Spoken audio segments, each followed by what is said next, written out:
Alliances turn to ban.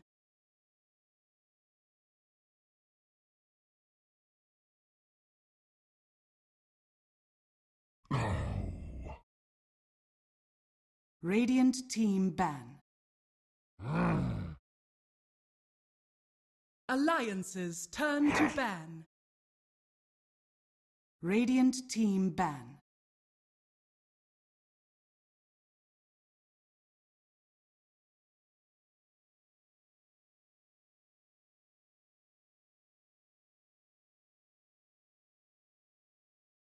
Ten seconds remaining. Alliances turn to pick. Clockwork! Radiant team pick.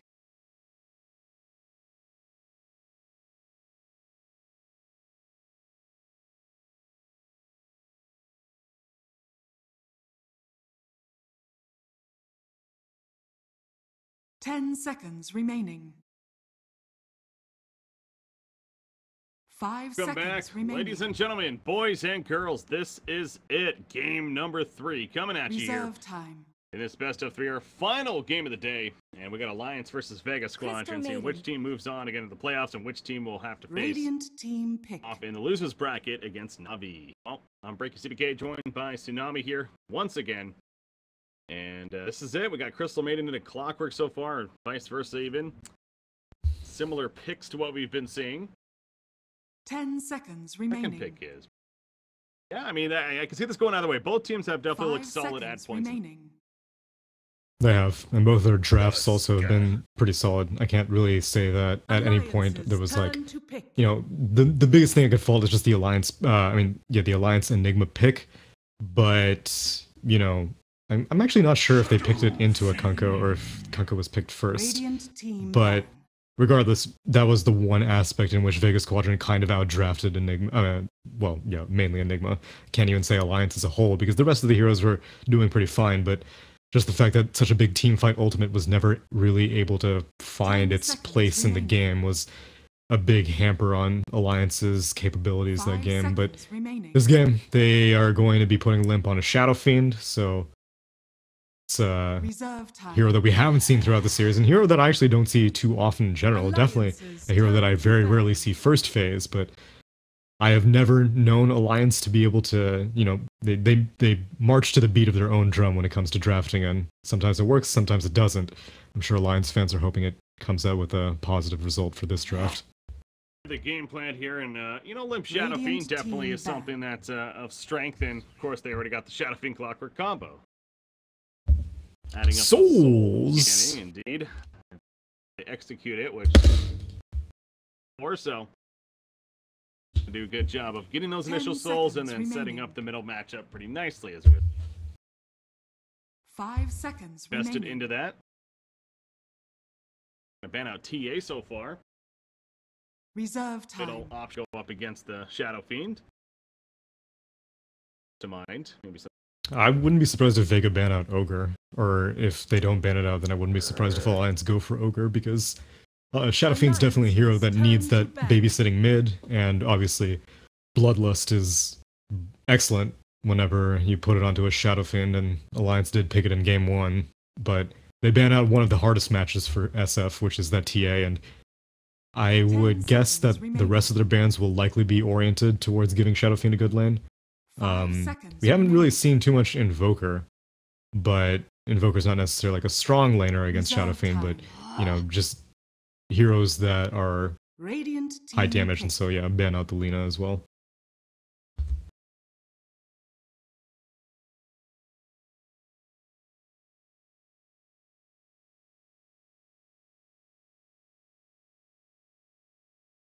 Ten seconds remaining.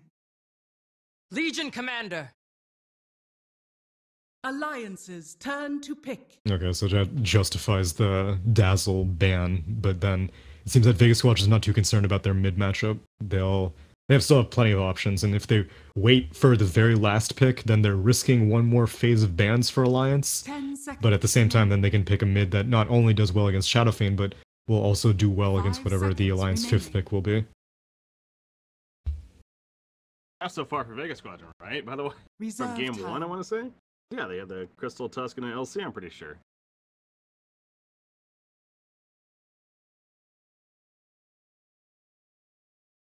Sticking to a similar strategy. Ooh, Radiant team that's a pick. different path. That's more of a defensive, you could argue, you know. The ability, the cold embrace there. Yeah, it seems like Alliance turn to are pick. equally concerned about Legion Commander. I imagine that they would have preferred the Dazzle, but seeing as how Dazzle got banned out, they go for the Winter Wyvern. But Vega Squadron with an excellent response pick. Who cares if you're physical immune if Queen of Pain can just 10 dump a lot of seconds magic remaining. and pure damage onto you, so Wyvern is definitely going to need to be 5 seconds very, very remaining. judicious with how Cold Embrace is being used, because otherwise you're setting up for a lot of Vega Reserve Squadron time. damage. Radiant team ban.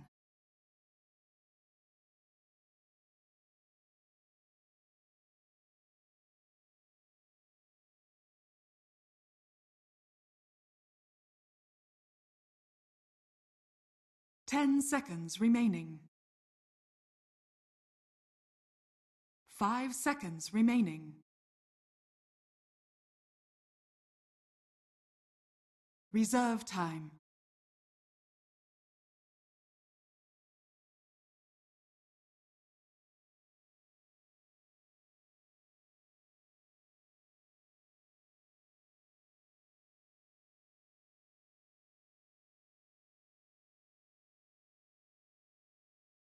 The Clockwork? I think that was, yeah, that was. Alliances turn to ban.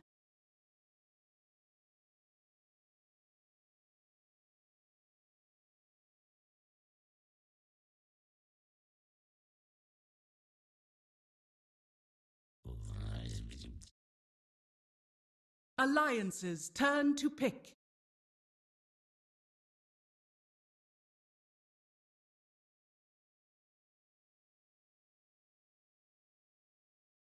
Earth Shaker. Radiant team pick.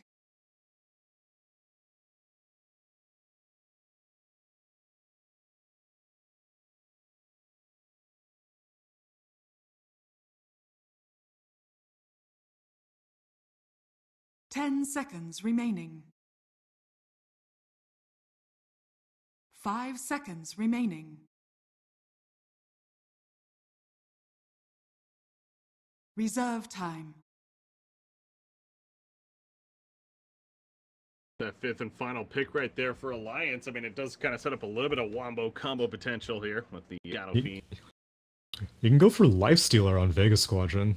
Only thing is you may risk getting kited around by Weaver, so if they want something that can specifically deal with Weaver, Alliance did ban out the Slark, which is one option, but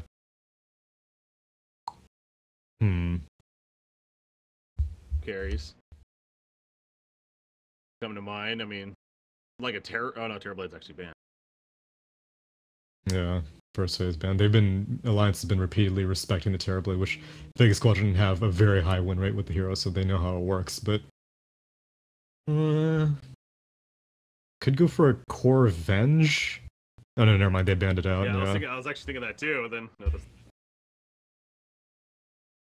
Best options are kind of figuring out here. Up with Juggernaut. Always go back to Juggernaut. Yeah. The Weaver has definitely thrown a wrench into Vega Squadron's plans, because they have the heroes necessary to deal with it, 10 but if the game goes seconds late, then you need a carry that can deal with it. They go for Morphling. Okay, so a hero that can kind of keep the pace with Weaver, doesn't get kited too easily, but in lane he might have some issues, because again, Vega Squadron, they really like this Crystal Maiden support, which Crystal Maiden's an exceptional support, but you need someone to be able to babysit the Morphling pretty easily. And honestly, Alliance could go aggressive if they want to put this Weaver in like a tri-lane with Wyvern and Shaker, and then like Clockwork just solo up top. I don't really know if Alliance like playing their Weaver that way though. Yeah, I'm trying to think. Like, I don't know. I feel like I've done some aggressive stuff in the past. To be fair, with out of the question 5 necessarily. seconds remaining. Whether they decide to do that or whether they just say we want to make sure to get our farm onto Weaver and do. But yeah, Tusk last time in the hands of Sima once again, and we saw how powerful he proved to be in the beginning of that game one. Yeah, his shard placement was a virtuoso performance. Although, they put EGM on the Shaker and they put Handskin on the Wyvern. I would have figured it would have been the other way around. But... well, because I figured that Wyvern would have been like the hard 5. And so that's usually EGM's role. They do. Yeah. But whenever it's like this, like, you know, medic-oriented support, like Dazzle is always EGM, and so I figured Wyvern may have been in the same field, but, you know, I'm sure they've ironed it out. They didn't pick the search check and they're like, oh crap, who's gonna play it? Right. Awkward. Prepare for battle. Souls! He's already got 3. Off to a good start. Yeah, I've seen many teams fail it, so it may look easy, but it does take some coordination. That initial attack right before. You're all like, 9 o'clock, 12 o'clock, 2 o'clock.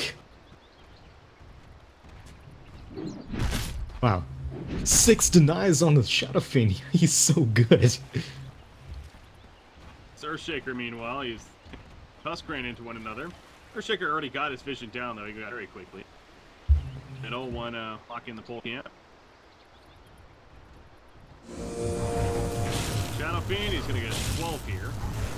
I'm surprised that they're not invading. Like, you know that this strategy is going on. You don't pick Clockwork and Shadow Fiend and don't do this. And so, Vega Squadron get a little bit of an opening if they want to invade aggressively.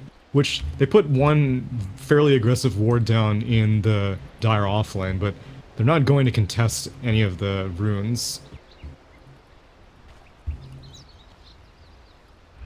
It looks like they might be going aggressive, just not in the way that I figured. They might be sending Weaver to solo up here. And then letting a Shaker, Wyvern, Clockwork tri-lane together. Oh, tried to get it still. Yeah, and Sioma tried to go for the read. So, no, okay, wait. Never mind. Okay, so not an aggressive try, but still a tri-lane. I wonder if they're waiting to see if anything from Vega Squadron is going to happen as far as main change. Pretty standard again on their side. Top lane.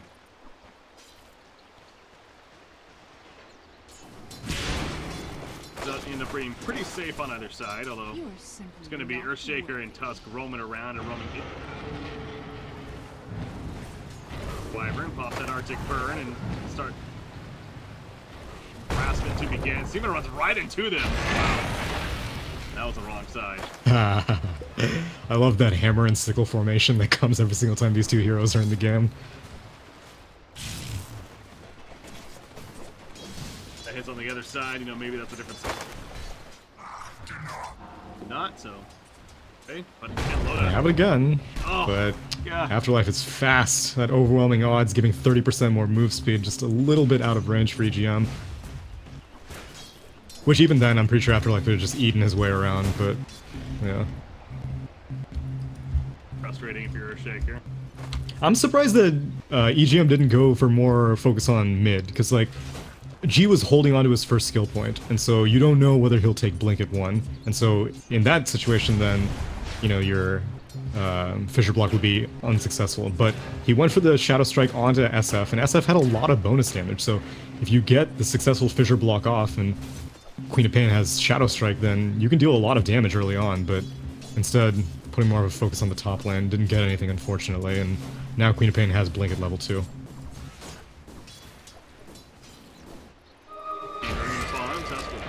Take that. I should have caught immediately, but unable to block Jonas Fan. We saw what happened in that game 1.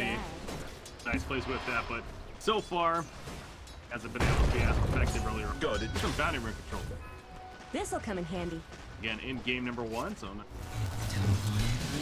Clockwork back to the bottom and free himself. So yeah, Jonathan Fan, it seems like he's doing just fine down here, as we almost expected. Yeah, but at the same time, Morphling is doing better than fine. Has 8 last hits on top of Weaver, and it's because Loda's been spending a lot of time going aggressive on Afterlife, but, you know, you're gonna have to keep the pace with the Morphling, because the Morphling will outcarry a Weaver. Live. Overwhelming odds? No. Get that right. Did he use the Splinter Blast on? I don't know. He may have. It would have been unfortunate because the creep wave was right there, but yeah. Anyway, find him over at the jungle, and he's gonna use it right here. Just to really slow him, I guess. Not gonna be nearly a kill. Yeah, that's, I don't know.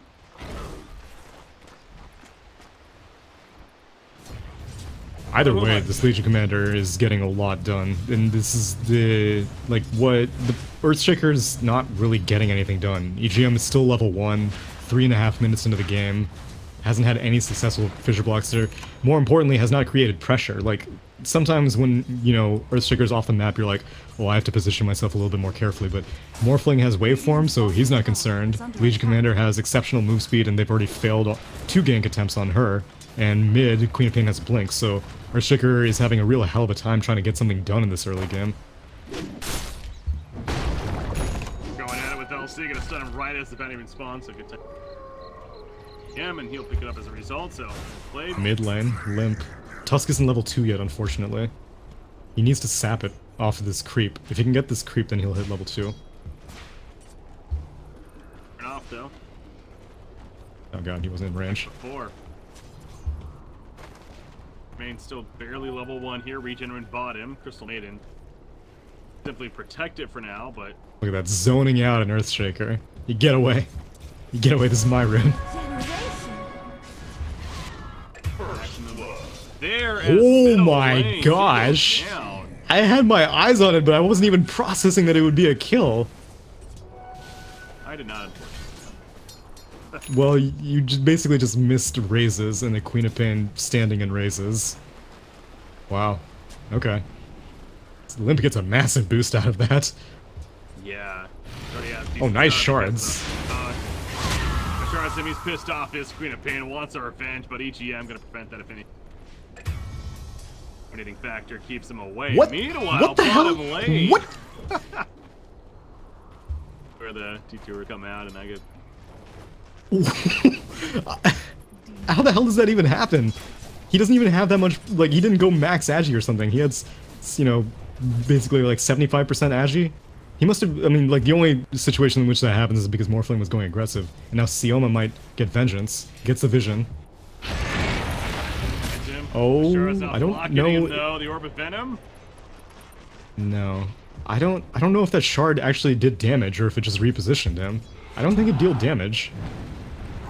Right for bottom lane, meanwhile, he's still the arches burn up, and now he's gonna run away.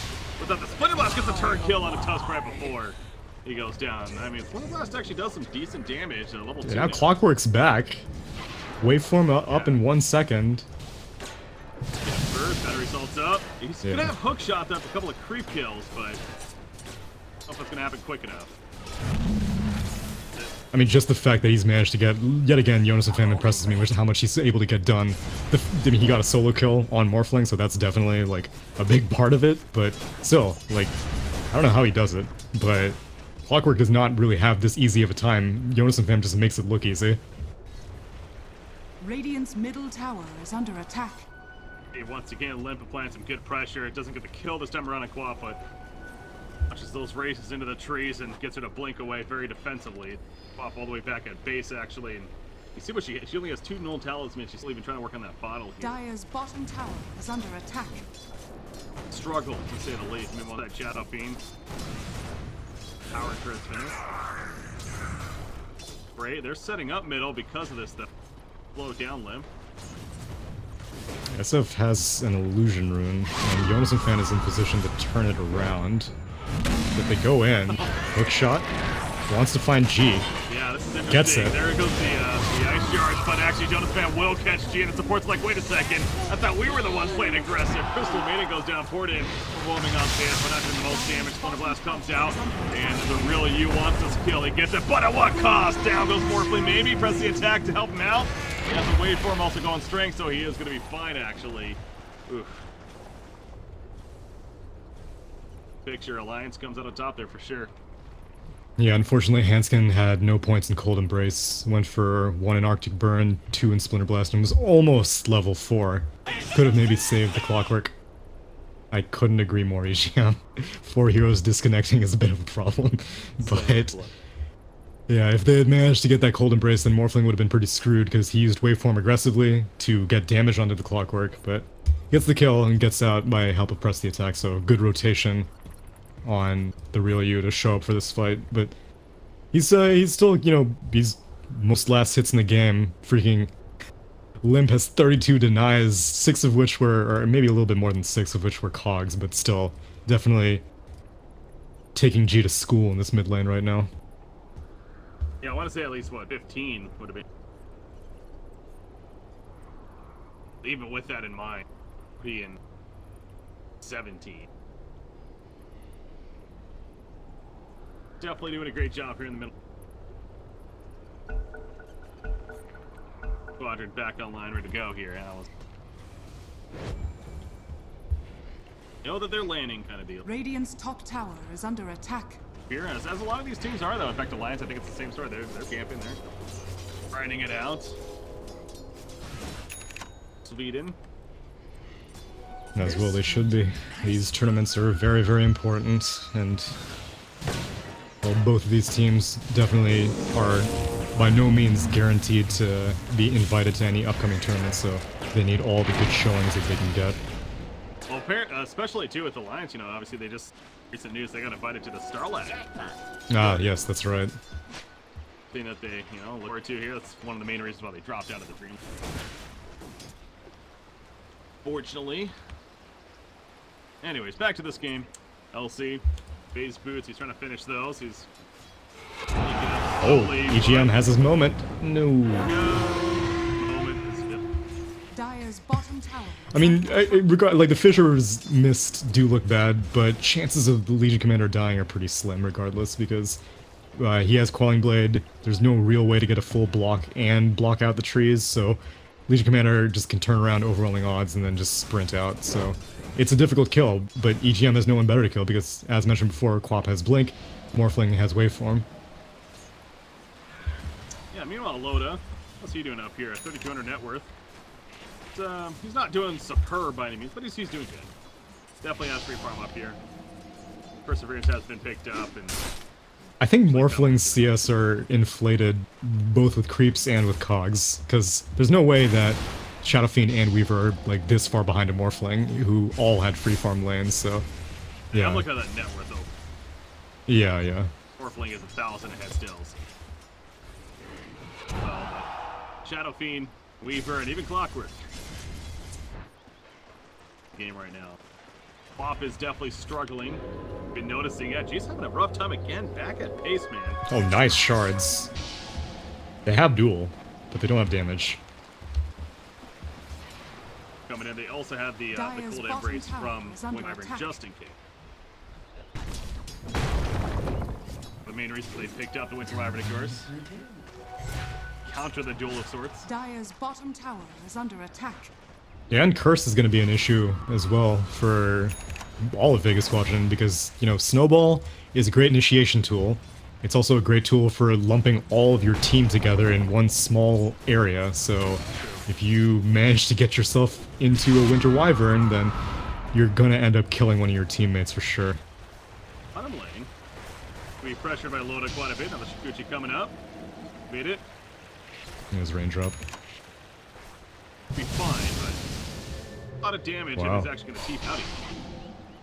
Well, he has a replicate, so he can just come back after he regens, and he's going to come back, get himself a bounty rune as well with this Weaver illusion, so yeah, Morphling is, like I said, it's difficult to keep pace. Oh man, he's transforming a lot of Agi, and Jonas of him is invis. Oh, right on top of him, but now he's going straight. He'll be fine. He has a magic wand even. Has support coming over, but the dog's gonna block him. He's gonna kill some of the cogs. Now he's Snowball coming in, but Jonas Nice. gonna hook shot to the neutrals and get more distance. Dire's top tower is under attack. Got support coming too. I'm a little surprised that he used it so defensively that maybe he looked to go for a turn. But Radiant's bottom Yeah, tower probably. is under attack. Not the best way to show off your initial hook shot, but yeah, Morphling is not an easy gank for a Clockwork at any stage of the game, really. You could go for an Orchid on Clockwork, as opposed to something like that traditional Blade Mail, as EGM just gets bullied on the mid lane.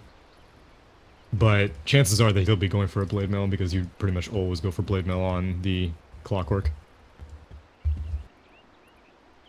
job diving though onto Earthshaker as we see the tail end of it. 4 heroes even being here. Don't better get that kill. The TPs are coming in.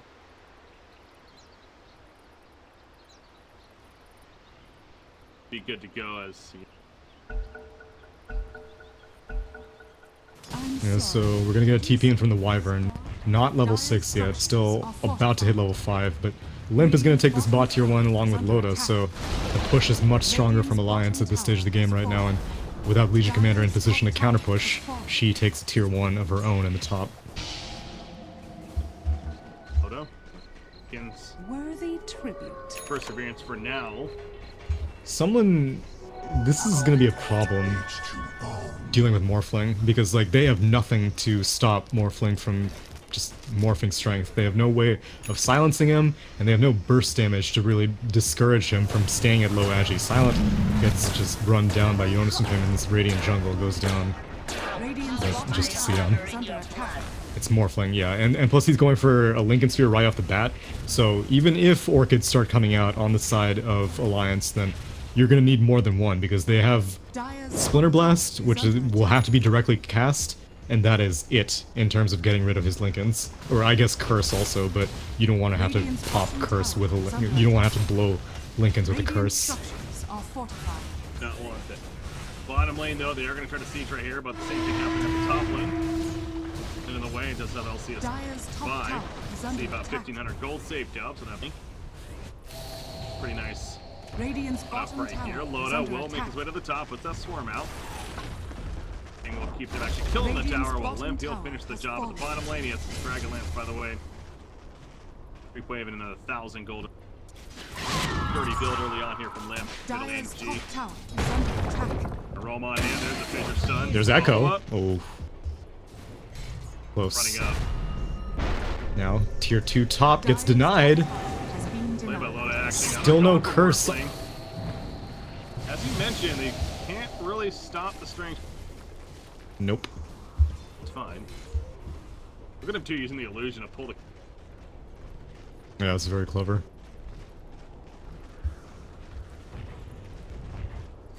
Somewhat difficult up here. This is kind of similar to that one Legion Commander game that we had seen, I don't remember which team it was, but oh. Clockwork. Kinda screwed. Went for the hook shot. Still go for it. There he goes. Turn around. Now Morphling is in a little bit of trouble. They do get the one guaranteed on Seema, but even the second one of Morphling, that's a much more difficult one. He'll get out, but nice turn actually. Yeah, so initially I was saying that this Legion Commander is just babysitting this Morphling, which isn't entirely necessary, but it's similar to that other game that we saw with the Anti-Mage Legion Commander combo, where Legion Commander was kind of sacrificing her own farm to make sure that the one position was just... Oh, Crystal Maiden mid lane. Hookshot's not up, though. And it makes sense. Legion Commander, like, even if you get Blink duels, there's not really going to be very much follow-up since G had such a tough time in the mid lane. If G had a better start, then you'd be probably putting more priority in finding some duels and stuff like that, but right now G's playing Recovery, Morphling's getting larger and larger, and the supports of Vega Squadron are also getting a fair amount of items as Crystal Maiden is working on a Midas, a long ways away from it, but the idea is there, and meanwhile Alliance are going to go for Roche as we get yet another disconnect.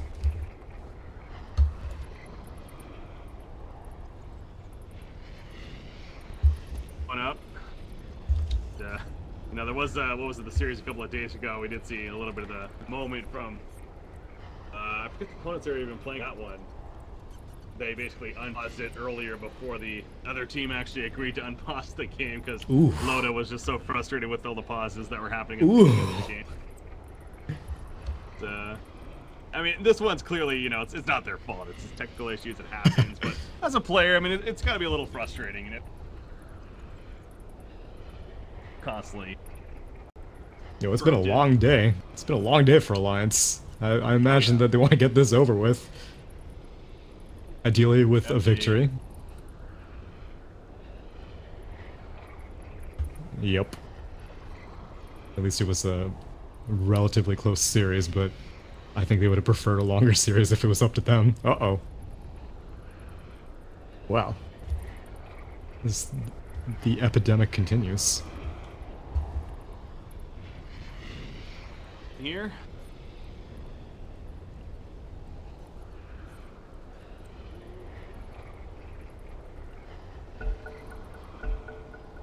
Not 100% figured out just yet, so keep an eye on that and see what the plan is for tomorrow. But it's going to be the final matches of each group, I believe, is scheduled to happen. It's just a matter of which one. Mal Sports versus Pro Dota, we know, is going to be one matchup. The loser of this will play Navi.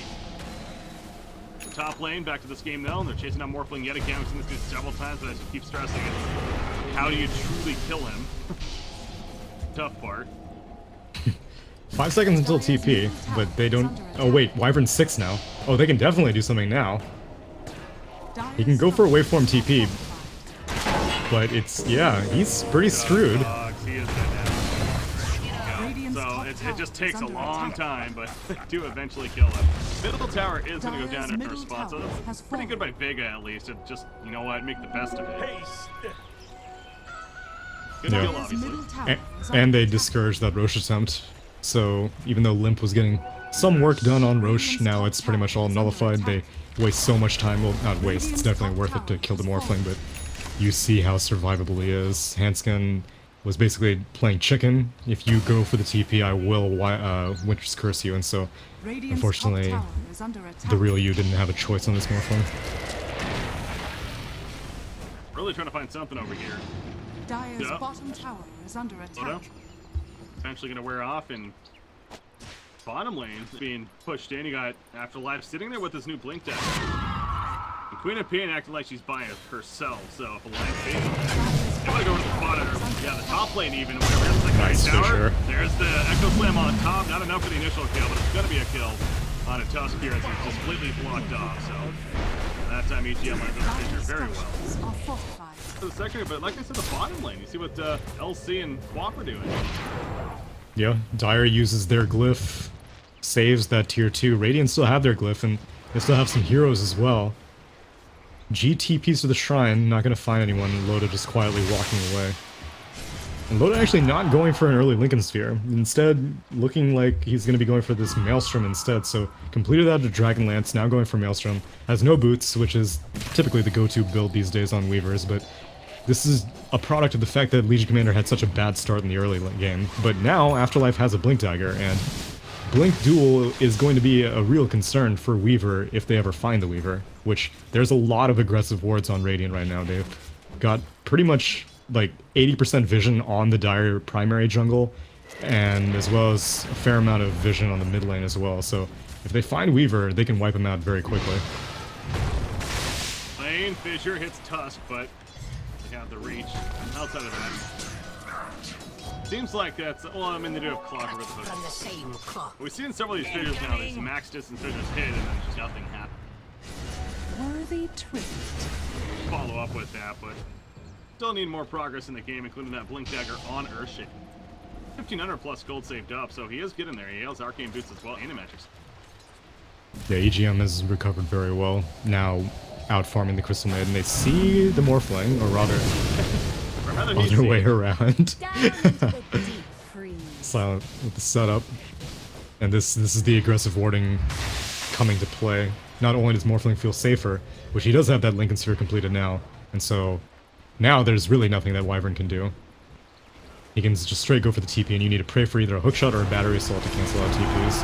Now, mid lane. With the follow-up. He's something way Raven in the midst of it, but Limp stays alive what long a enough. The close curse. comes out, the Winter's Curse also on LC, forced him to attack him. Limp will fall shortly after, and Morphling chases down the Winter Wyvern down. Morphling is being locked out by Shadow Fan. He's killing a bug on top of him. They do lose LC. Enchant Totem from EGM as he runs on in. Echo Slam coming up in 6 seconds here. Around long enough though. So, for 2.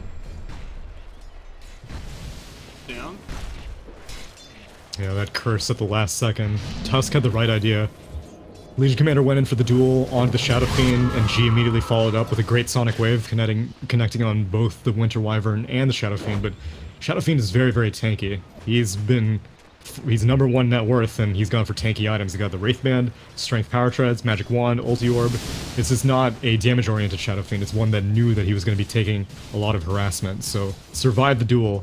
Ended up dying in the end, but still, Vega Squadron had to commit more than they wanted to. Morphling had to actually spend the waveform to finish off the SF, and as a result, they weren't able to do anything else after that duel ended.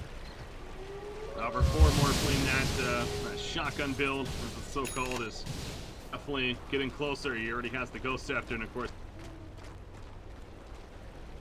needed This'll for it. come in handy. Up. A golden thread. Happen near future. Got 4. And it's up. Here, but overall net worth, it is very even. Of course, Morphling has the lead, but keeping up there. He'd go next, by the way. Ultimate Orb. Okay, he's going for his own Lincolns.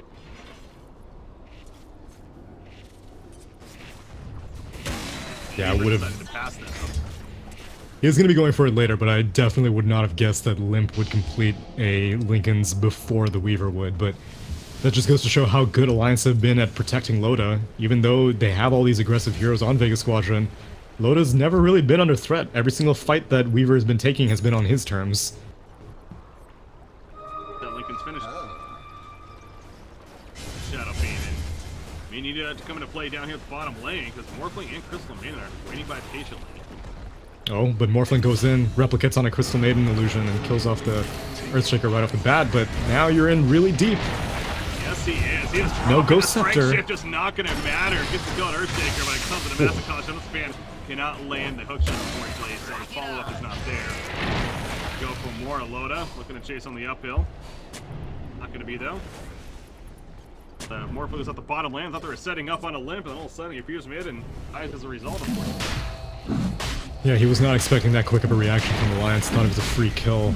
Was most certainly not. Now we'll see if Vega Squadron can contest this. They definitely don't want to have to buy back Morphling, so if you lose the Roche, it needs to happen in the next 20 seconds. Alliance are kind of getting a little scared, though. Yeah. Well, how poke damage coming out here? Weaver needs to... Oh! Wow. The Sonic Wave just something in the back here, meanwhile. Cocks go up after left. He's caught with that Winter's Curse activated on the Tusk right there. And the Roshan is going to die. Limp picks up the Aegis. And the Cold Snap on top. Not the Cold Snap. The Cold Embrace on top of him. Keep him alive as Tusk will fall in the midst of it. So Limp, he still has an Aegis. Remember, cleans up on Crystal Maiden. They do lose Weaver in the midst of this. That's now Morphling's back. But the Echo Slam right on time to lock him down. The Strength Shift is enough for the Ghost Scepter up as well. Waveform. Barely keep him alive. Now the Waveform comes up and he will survive in the long run. That's big for Morphling. The fact that he gets out of there. But now G still sitting on the ground. He might regret that, however. He definitely does. Well played by Alliance to finish there. And they keep the Aegis on Shadow Fiend, I think it's And that was even like a suboptimal fight from Alliance. They used the Winter Curse and Limp let go his Requiem while the targets were cursed. Ideally, Wyvern was like, okay, I'm gonna curse these guys, you finish off the Aegis, or you finish off the Roche and take the Aegis, which they ended up doing. They had to spend Requiem for it, but they get the kill, and then Morphling, like, he keeps having to waveform aggressively, and he's, oh, hookshot connects onto the Legion Commander who was farming Ancients. He wants a solo kill and he'll get it. Well played. Yeah, supported to back him up, even the double damage is going to be scattered on top of that, so Alliance finding a nice groove right here. Picking up in this game, and they're definitely going to make use of this Aegis. You're right, yeah, so far as communication, may not being 100% on point, but they still come out on top despite being off, and that's what matters in the fight. They're going to get the mid-tier one to top off. Now PKB, I mean, it's almost finished on Shadow Fiend. 2,800 gold saved up. Just finished that, I mean, that was, right there. It's a very significant net worth for everyone. It was like a 3k net worth shift. Vega Squadron were in the lead at first, And then following that Roche fight, killing off the Morphling basically back-to-back in quick succession. And Quap keeps thinking that this is the... Oh, Loda might be in trouble in the bot lane. Oh, but he has a Linken's of his own, so... Slippery. That's that green line. Just Curse to lock down Tusk in place. Silence dead. Tusk to follow. To him. Tusk can pick up the back lines. EGM will kill secured right there. Yeah, I was saying that Queen of Pain was thinking that this was the Earthshaker from 5 minutes, but no, this is an Earthshaker at 25 minutes, who is very, very well recovered at this point. Blink Dagger completed, going for a Glimmer Cape next, and he's going to be able to defend this top racks all by himself. Morphling uses the waveform, so he knows that Shotgun isn't going to really be that big of a threat. Now Wyvern TPing in. They're going in. Echo Slam in 5 seconds. Dire's middle tower is under attack. And now Loda finds Afterlife. And he's gonna get he can't stop hook shot? Hook shot maybe? Oh no, the... Yep. Rip. He tried. He was maybe even hoping that the creeps just weren't there, but... Yeah, and I mean, even Clockwork's getting quite a bit of gold. Went for that Blade Mail as suspected, and he's gonna be going for a Sheepstick next, so I suggested the Orchid. But, you know, if you're doing this well, why not go for the more expensive option and go for the Hex? Shaker. Back towards the top lane, trying to maybe get something on Morphling out here, but gonna TP out before he spotted actually. As 5 Alliance will group up at top lane. Still have this Aegis for about a minute and a half, so this tier 2 should be free. If they go for high ground, they probably could at least threaten, but they need to make sure that Vega also does not try to race them, because at this stage Morphling clears waves, as you see, very quickly, and can also deal a lot of damage to this tier 3, and looks like Vega are going to go for it. Dealing quite a bit of damage to this tier 3, but they want to race it. Glyph is coming out for Radiant. But he has landed Fissure as well. I get the blink off just before Vega gets there for a duel back to the top lane. But she is squaring off. Top lane, so the race is happening indeed. Limp and Weaver into the melee racks here. Crystal Maiden pops the Linkens and then Shadow Fiend with that double damage. And he's like, what the hell? Oh, what a shards. Bottom lane. Meanwhile, the EGM goes in with the ulti for the Echo Slam. So does the fan. Trying to follow this up with a dual accident immediately. Real you with nice. the shot. Oh god. Not going to be enough though. Until the fan actually gets the winner right there. He wants this melee rack. He's not going to get it though. Now back to the top lane. Trying to stop TPs if anything, but they don't get anything out of it. They didn't get any kills, did they? No, you really need the Morphling for damage. They tried to go in with the Legion Commander and the Queen of Pain, but they were stalled out by a curse. Bought the Shadow Fiend enough time to escape, as well as the Weaver, and yeah, that worked out.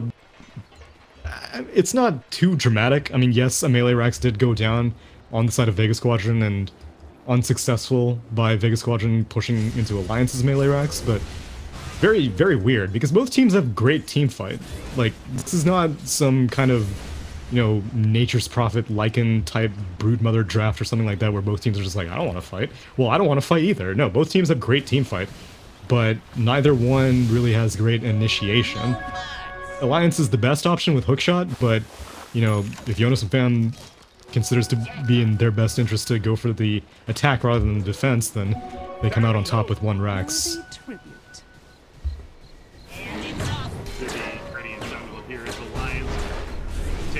Now is obviously here's the depth. So does Vega Squadron, so maybe do the same themselves. Oh yeah, they already got the shrine over here. Loda blocked by this ice shrine. Chase after them. Very spread out fight here. Spread out pushing going on. Both teams have basically just been mirroring each other this entire game. Like, even the outer tower pushes have just been like, okay, you guys can push tier 2, well, we'll also push tier 2, which is what happened during this top and bot tier 2s, but eventually a fight is going to break out, and it will be one with a lot of items being used, because these teams have just been banking quietly. Not really been debuting anything too significant, but It's going to be a 5v5 engagement eventually, and it might be here in this top lane. Although Morphling is not there, so never mind. Middle tower is under attack. Trying to chase them out, EGM. Okay. We're down here. Gucci forward. Will spot Crystal Maiden, but doesn't.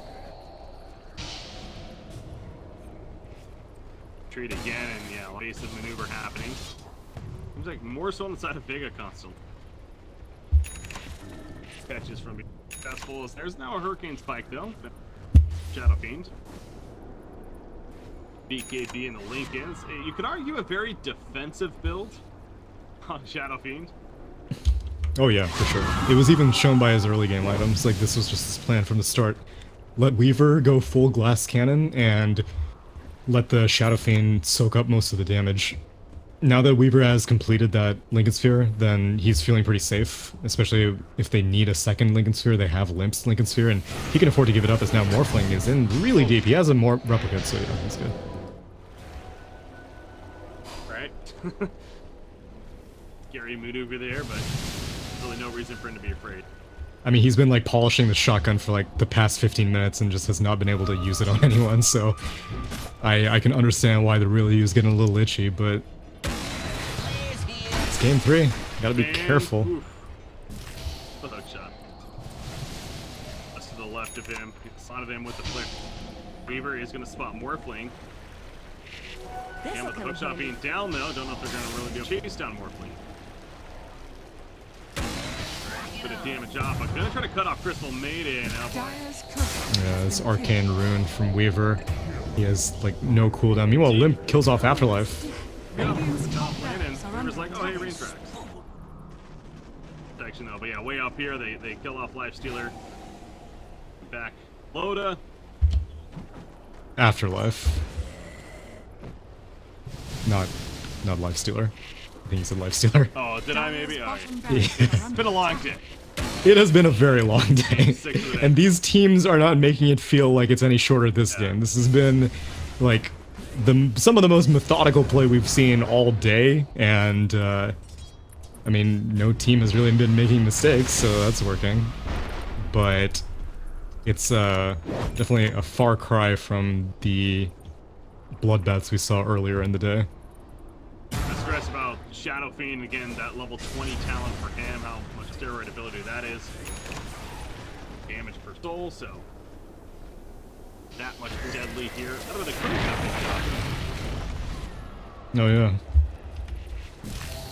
Yeah, so Weaver's gonna find again more. Oh, that's how they killed the Legion Commander. Legion Commander went for the courier kill, and then they promptly returned the favor.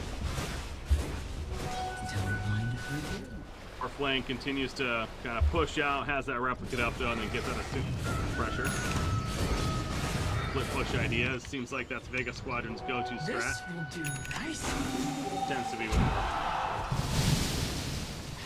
Roche is up in about 1 more second, okay, and immediately Clockwork scouts it out, so Dire team is aware. Radiant team, they can send a replicate in if they want, they can send a hero in, they can send a sigil in. Hopefully a fight will break out. Oh, smoke. Well, bless my heart. Too bad EGM Invis Rune breaks it. Yeah, he breaks it last second. The tool goes off on a Witch Wyvern action there. Gonna get the kill on him, but what comes down for the LC? He's trying to do the cogs in the backline. Zelsima running down EGM, who has an Echo Slam still to use if need be. Won't even need it right there, though. Down goes Tusk. 3 for 1 turn. All they lost was Winter Wyvern. Fight for Alliance there, and Roshan is up as mentioned. The scout out immediately from Clockwork, and into the Roshan pick we go. At first I thought that dueling the Legion Commander would have spelled doom for Alliance, but they don't even really need the curse now. Their cores are so farmed that, like, as soon as the Legion Commander jumps in, she will be promptly killed, and so you may be able to sustain for a little bit, but all you really did was just mitigate the threat of Winter's Curse. Limp and Loda are still exceptionally large. They give the Aegis to their Glass Cannon Weaver. Now G on the run. They're gonna get out. Spotted her earlier. They tried to respond and cut her off as they killed the Ocean on there, but wasn't to be. Back to base, but and Aegis now, as you mentioned, on Weaver as that Glass Cannon style, and just I'm just so amused by this build of Shadow Fiend. I know I get the concept of man, and now he even has a freaking Satanic to go with this.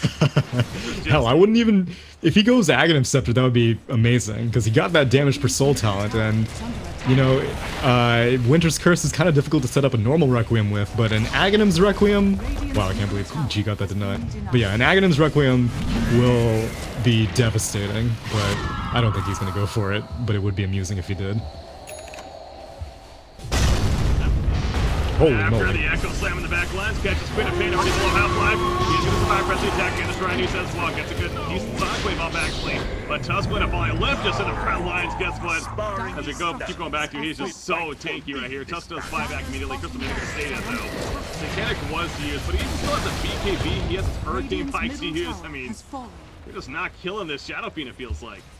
Honestly, like, we keep focusing on how much he's tanking up, but if we look at the endgame stats, I wouldn't be surprised if Limp has the highest hero damage, because he is destroying these targets. Crystal Maiden buys back, but it's like, it's a Hail Mary buyback. You have one set of racks remaining, top racks is gonna get pushed by creeps.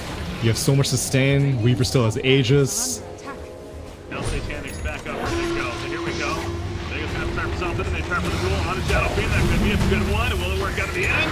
He is gonna fall. BKB. Pop, he stays alive for the time being. Satanic's popped his points, barely Cold healed Embrace. up. The Cold Embrace giving him life as well. And now we see Tusk is gonna fall off to the side. Morphling going all in right here for the kill with the BKB popped to himself, but now he's in full strength, not doing the most damage. He'll go down, no buyback, and Alliance may have just done it. Breaking through, looking to take the series 2-1. Indeed it is. GG, well played. Alliance gonna move on to the playoffs. Very well played. Their draft was exceptional. I thought the Morphling would be an issue, and it was an issue in the early stages of the game, but all they did was needed to hold out. And if you look at the score, you're like, of course Alliance had this. It was 9-30, but like 10 or 11 of those kills came within like the span of 5 minutes, so Alliance were biding their time.